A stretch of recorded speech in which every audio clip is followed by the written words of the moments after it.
मैं अक्सर एक बात कहा करता हूं, अब्दुल कादिर भाई, उजाले अपनी यादों के हमारे साथ रहने दो, उजाले अपनी यादों के हमारे साथ रहने दो, न जाने किस गली में जिंदगी की शाम हो जाए, न जाने किस गली में जिंदगी की शाम हो जाए।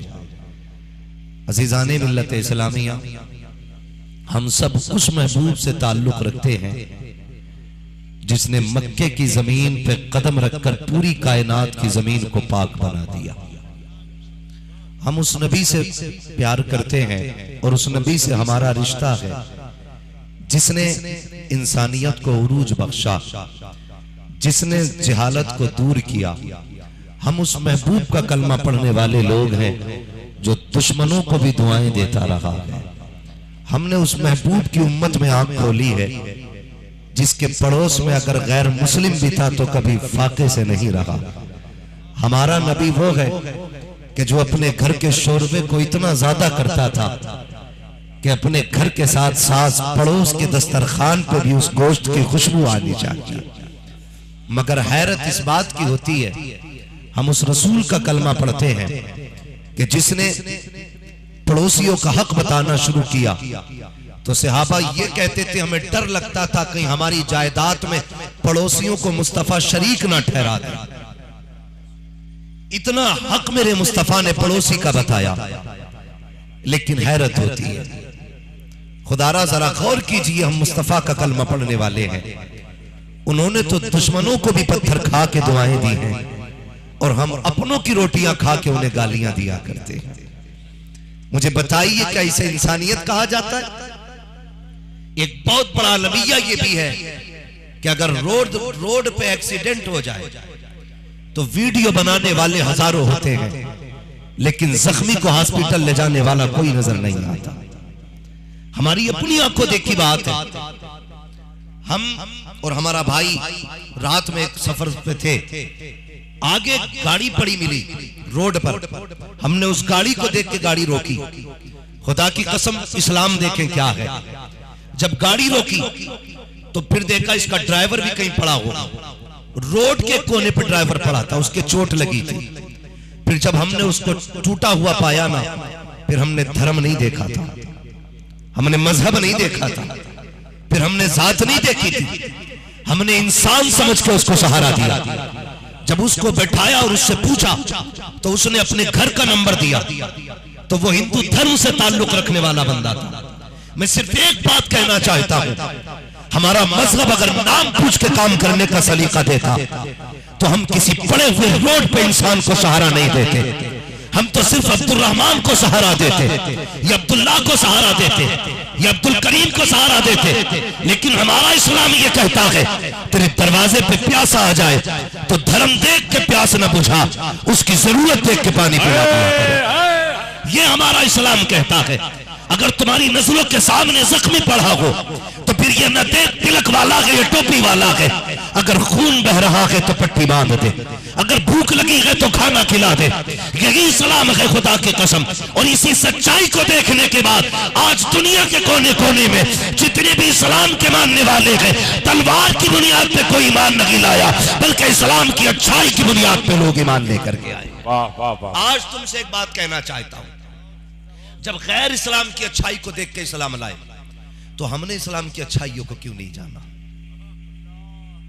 मुझे बताया जाए, डॉक्टर इकबाल ने कहा था तेरे दामन में है किस लालो जवाहिर की कमी, तू किसी और के दामन की तरफ क्यों देखे, तू किसी और के दामन की तरफ क्यों देखे। मेरे नबी ने 63 साल जिंदगी में, जाहिरी जिंदगी में 100 साल के इंसान को भी जीने का शऊर दिया और एक दिन के इंसान को भी जीने का शऊर दिया है।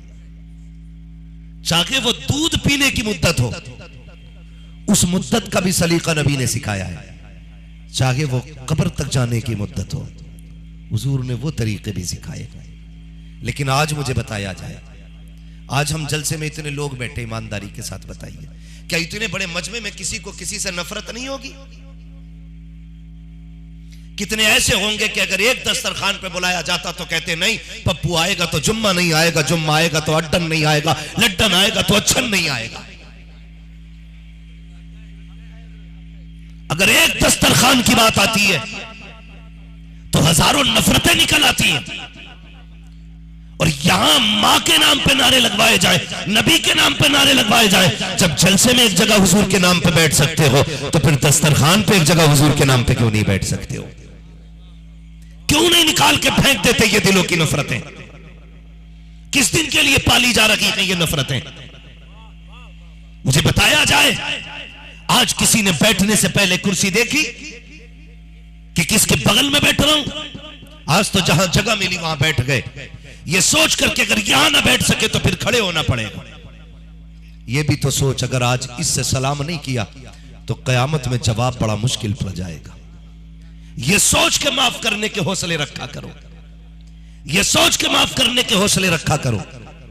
खुदा की कसम, इस्लाम ये सिखाता है जो जितना ज्यादा ताकत वाला है उसकी जिम्मेदारियां उतनी ज्यादा होती हैं। बुरा मत मानना, आज तो मकान ऊंचे भी इसलिए बनाए जाते हैं ताकि मुझसे ऊंचा मकान मोहल्ले में किसी का नहीं होना चाहिए। वो किसी ने कहा था कितने कम ज़र्फ हैं ये ऊंचे मकानों वाले, हम गरीबों का तो सूरज भी छुपा लेते।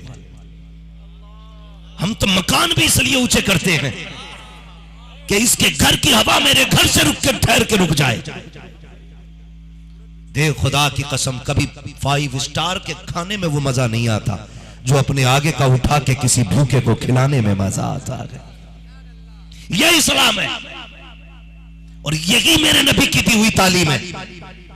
खिलाया करो कभी किसी को, हम क्या नहीं करते हैं। वलीमा होता है तो प्रधान भी आया, ठेकेदार भी आया, प्रधान भी आया, मंत्री भी आया, विधायक भी आया, सबको चूटियां तोड़ करके दावतें दे के बुलाया गया। कहता प्रधान जी तुम नहीं आओगे तो मेरी नाक कट जाएगी, नेताजी तुम नहीं आओगे तो समाज में किसको मुंह दिखाऊंगा। प्यारे बता तो सही, प्रधान के दरवाजे पर 6 बार गया, विधायक के दरवाजे पे 12 मरतबा गया। तेरा बूढ़ा बाप भी टूटी चारपाई पे बैठा था, एक बार उसके पास गया कि नहीं? तूने कहा कि नहीं कहा बाबा दस्तरखान पे पहले रुकने पे तेरा हक है, मेरे घर की चारपाई पे पहली जगह तेरी है। क्या तूने ये नहीं कहा ए अब्बा पहला मेहमान तू बनेगा? तुझसे कहा जाता है यार सबको बुला लाया, अपने बाप को बुला के क्यों नहीं लाया? तेरा सगा भाई तेरे करीब में रहता है, एक बार उसके दरवाजे पे क्यों नहीं गया? तो कह देते हो अब्बा ने यारों के सामने डांट दिया था इसलिए उससे मेरी बनती नहीं है, भाई मुझे अपना नहीं मानता है इसलिए उसके दरवाजे पे नहीं जाऊंगा। वो गैरत आनी चाहिए। डांटने वाले बाप नसीबों से मिला करते हैं,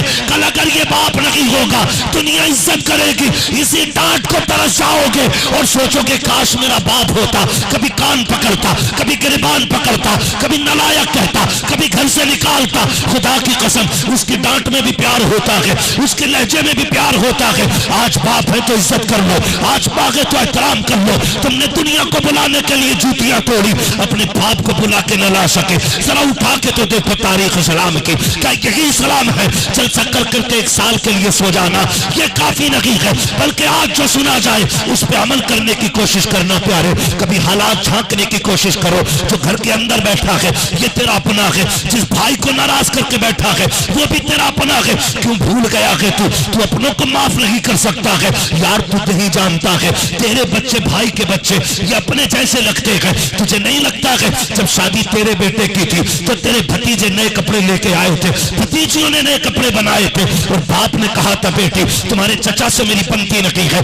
ये कपड़े क्यों लेके आ रही हो? तो सगी बेटियों ने कहा था अब्बा उसकी आपसे नाराजी है, हमारा तो चचा लगता है, हमें आवाज देगा हम तो जाएंगे। लेकिन खुदा की कसम इतना बेगैरत हो गया इंसान, तू दुनिया को दावत दे के आ गया, सगे भतीजे दरवाजे पे इंतजार करते रहे शायद चचा अब आता होगा, अब आता होगा। तेरे दस्तरखान पे अमीर भी खा के चले गए, गरीब भी खा के चले गए, जो हड्डियां बची थी उन्हें भी कुत्ते लेके चले गए। अगर तुझे याद नहीं आई तो सगे भाई की याद नहीं आई। चल यार मैं मानता हूँ भाई से तेरी नहीं बनती, लेकिन औलाद जैसे भतीजे, बेटी जैसी भतीजियां, एक बार उनसे तो जाके कह देता चल बेटी मेरे घर चल। खुदा की कसम ये घर के अंदर चेहरे छुपा के रोते रह गए और तू कहता है बड़ा शानदार वलीमा रखा, बड़ी शानदार दावत रखी। अरे दूखते हैं ऐसे खाने पर जिसमें अपने शामिल ना हो। महबूब फरमाते हैं जिस दावत के अंदर गरीबों को न पूछा जाए वो वलीमा वलीमा नहीं होता है, मगर सुनो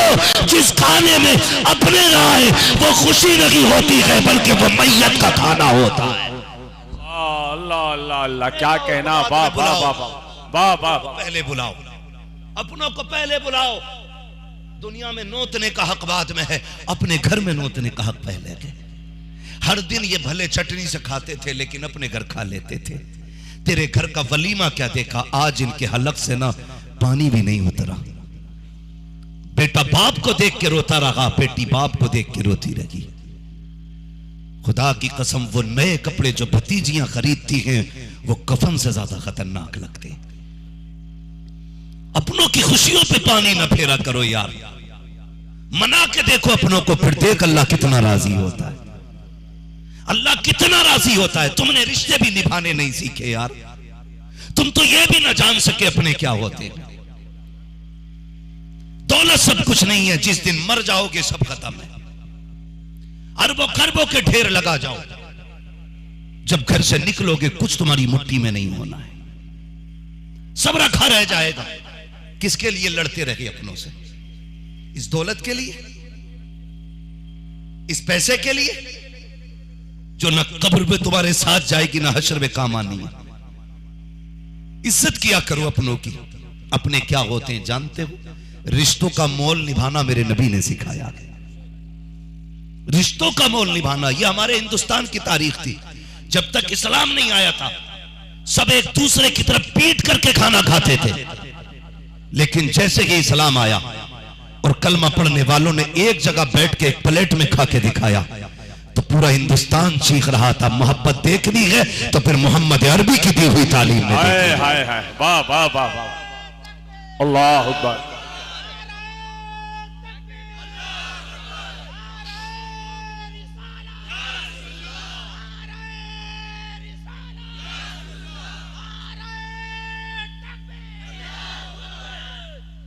भाई हुजूर की तालीम ने प्यार सिखाया है, प्यार सिखा दिया मेरे नबी की तालीम ने। आज कौन सा झगड़ा नहीं है? जात बिरादरी के झगड़े हम में नहीं है। बोला जाए खसाब अंसारी को खातिर में नहीं लाता, अंसारी फकीर को खातिर में नहीं लाता, छोटी जातों को इज्जत नहीं दी जाती। क्यों?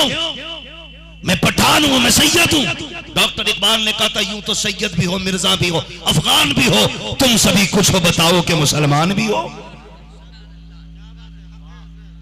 मुझे बताया जाए, खुदा की कसम मेरे नबी ने बिलाल का हाथ पकड़ा, चंद दिनों का गुलाम नहीं था, पुश्त दर पुश्त गुलामी करने वाली जात बिलाल की थी।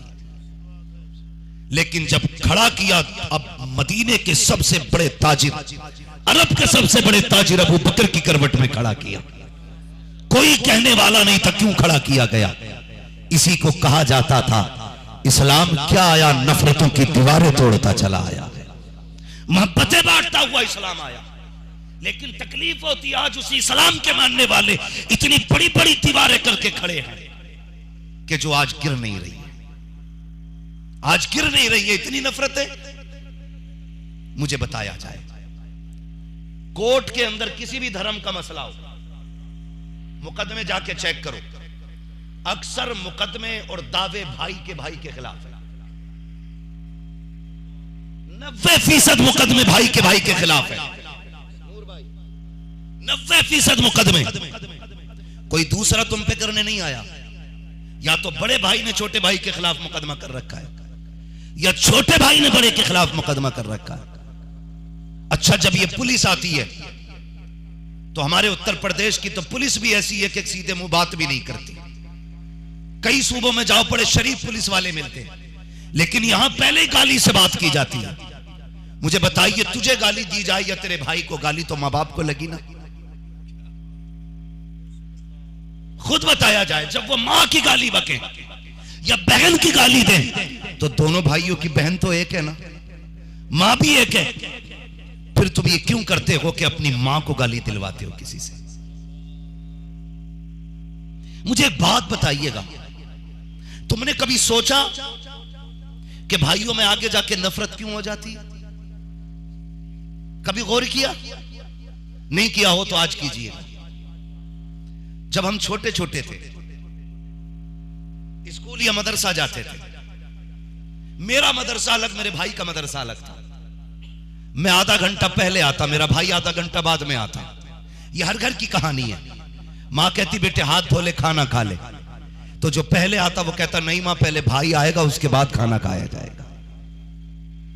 ये बचपन में भाई का भाई से प्यार था।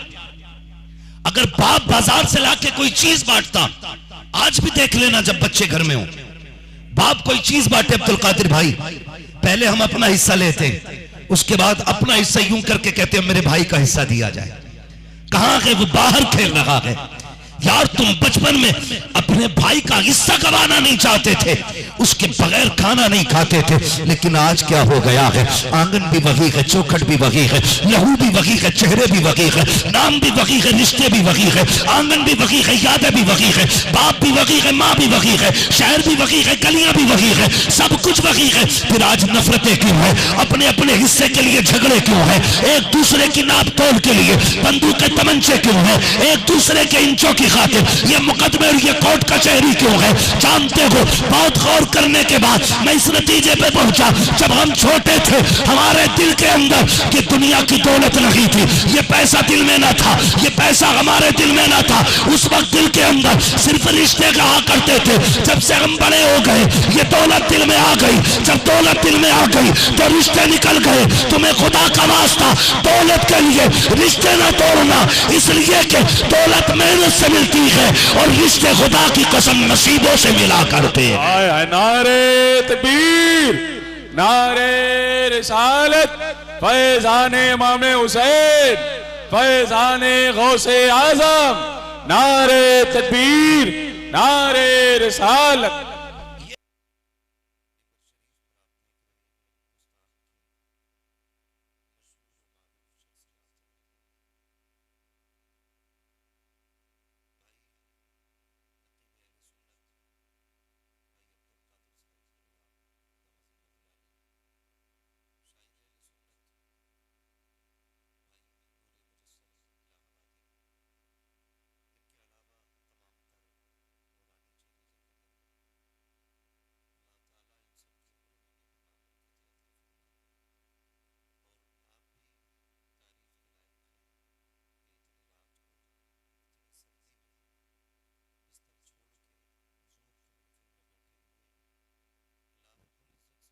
को अपनी बारगाह में कबूल फरमाए। मौला ताला अरकान कमेटी जिन्होंने इस महफिल को सजाया, या इस महफिल में दामे दिरामे कदमे सुखने जिस तरह से भी हिस्सा लिया है, सबको बगदाद वाले के खजानों की खैरात अता फरमाए। अजीज़ाने मिल्लत इस्लामिया, जलसा अपनी कामयाबियों के साथ अपनी मंजिल की तरफ रवा दवा है। गालिबन मैं इस जलसे की आखिरी कड़ी की शक्ल में हाजिर हुआ हूँ। थोड़ी देर के लिए मैं हाजिर खिदमत हूँ, लेकिन मेरी इतनी गुजारिश है जितनी देर भी सुने मोहब्बत के साथ सुने और कोशिश ये करें कि जो बात हमारे फायदे की होगी उसे हम अपने दिल पे लिख के लेकर के जाएंगे। यहाँ कोई ये सोच के न बैठे थोड़े नारे लगाने, थोड़े मजे लेने हैं फिर चले जाना है। याद रखिए ये उछल कूद की मस्तियां शायद यहीं रह जाएं, लेकिन जो मस्तियां जिक्र रसूल के जरिए हासिल की जाती हैं वो यहाँ भी काम आएंगी, मरने के बाद कब्र में भी काम आएंगी और उठने के बाद हश्र में भी काम आएंगी।